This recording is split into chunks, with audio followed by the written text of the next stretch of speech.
Welcome to Bengali mathematician. আজকে আমরা set theory একটা কোশ্চেন সলভ করছি, যেটা জয়েন্ট 2025 এসেছিল।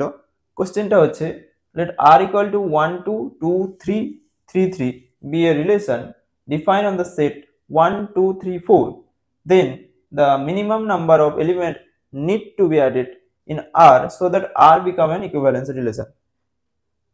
বলছে যে আমাদের কাছে একটা সেট দিয়েছে, সেটটা হচ্ছে 1 2 3 4 এবং একটা রিলেশন আর দিয়েছে। আরটা আছে 1 2 2 3 এবং 3 3 এবং রিলেশন আরটা এই সেটের উপর ডিফাইন আছে। এবার বলছে যদি আমরা আর কে ইকুইভ্যালেন্স রিলেশন করতে চাই তাহলে সর্বনিম্ন কতগুলো এলিমেন্টের প্রয়োজন। তো দেখে নেওয়া যাক যে প্রথমে ইকুইভ্যালেন্স রিলেশন হতে গেলে আমাদের কি হতে হবে, রিলেশনটাকে রিফ্লেক্সিভ হতে হবে, সিমেট্রিক হতে হবে এবং ট্রানজিটিভ হতে হবে। তো রিফ্লেক্সিভ হতে গেলে রিফ্লেক্সিভ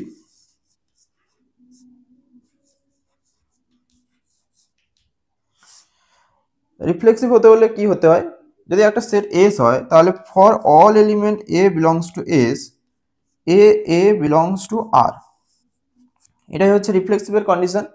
অর্থাৎ এস এর প্রত্যেকটা এলিমেন্টের জন্য এ কে আরে থাকতে হবে।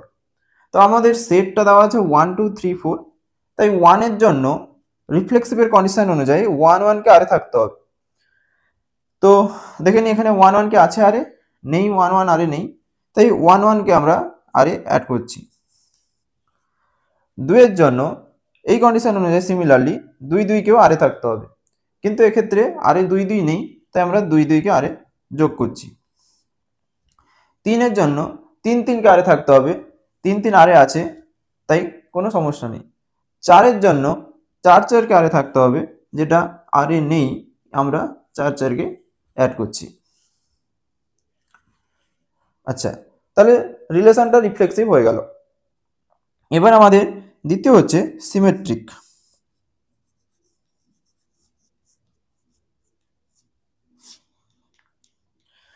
সিমেট্রিক কন্ডিশন কি বলছে? সিমেট্রিক কন্ডিশন বলছে যদি if an element AB belongs to R relation, then BA also belongs to R. আর হচ্ছে রিলেশন। তাহলে AB যদি R এ থাকে তাহলে BA কে R এ থাকতে হবে, এটা বলছে সিমেট্রিক হওয়ার কন্ডিশন। তাহলে আমরা দেখে নিই 1 2 আর এ আছে কিন্তু 2 1 নেই, কিন্তু কন্ডিশন কি বলছে, যদি আর কে সিমেট্রিক হতে হয় তাহলে এবি আর এ থাকলে বিএ কে আর এ থাকতে হবে। তাহলে 1 2 আর এ আছে, যদি সিমেট্রিক হতে হয় তাহলে আমাদের 2 1 কে আর এ অ্যাড করতে হবে, করে দিলাম। এবার 2 3 দেখো, 2 3 এর ক্ষেত্রেও সিমিলারলি 3 2 কে আর এ থাকতে হবে, কিন্তু এখন আর এ 3 2 নেই, তাই আমরা 3 2 কে অ্যাড করলাম। বাদবাকি সবগুলোর জন্য কন্ডিশন স্যাটিসফাই করছে, so R is symmetric as well as reflexive. এবং 3 নম্বর কন্ডিশন যেটা হচ্ছে ট্রানজিটিভ।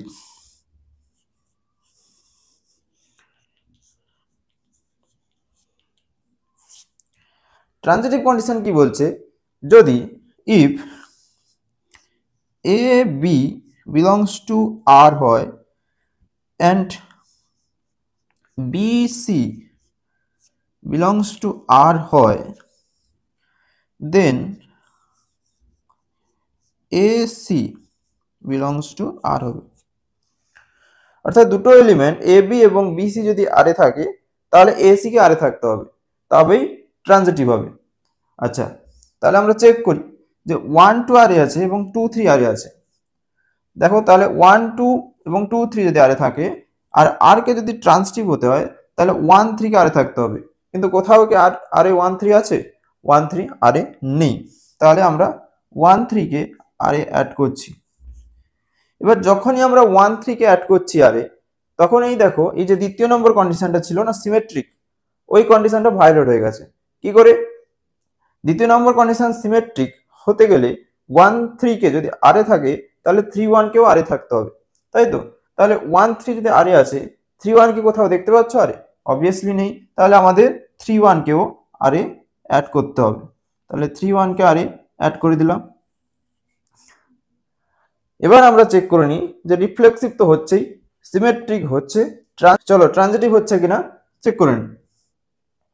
তাহলে 1 2 আরে আছে, 2 3 আরে আছে, 1 3 আরে আছে, 1 2 আরে আছে, 2 2 আরে আছে, 1 2 আরে আছে। সিমিলারলি 2 3 আরে আছে, 3 3 আরে আছে, মানে 2 3 2 3 আরে আছে, 2 3 আরে আছে, 3 2 আরে আছে, 2 2 আরে থাকতে হবে যেটা আছে। সিমিলারলি দেখো 3 3 আর 3 1, মানে 3 1 আরে থাকতে হবে যেটা আছে। সুতরাং আরটা রিফ্লেক্সিভ, সিমেট্রিক এবং ট্রানজিটিভ তিনটাই কন্ডিশন স্যাটিসফাই করেছে, অর্থাৎ আর ইজ এন ইকুইভ্যালেন্স রিলেশন। প্রথমে আরে আমাদের তিনটা এলিমেন্ট ছিল এবং ইকুইভ্যালেন্স রিলেশন বানানোর পরে আমরা দেখছি আরে 1 2 3 4 5 6 7 8 9 10টা এলিমেন্ট আছে। সুতরাং আমাদের কতগুলো এলিমেন্ট অ্যাড করতে হয়েছে, তাহলে 10 মাইনাস 3, 10 মাইনাস 3 সমান 7, তাহলে 7টা এলিমেন্ট আমাদের অ্যাড করতে হয়েছে ইকুইভ্যালেন্স রিলেশন বানানোর জন্য।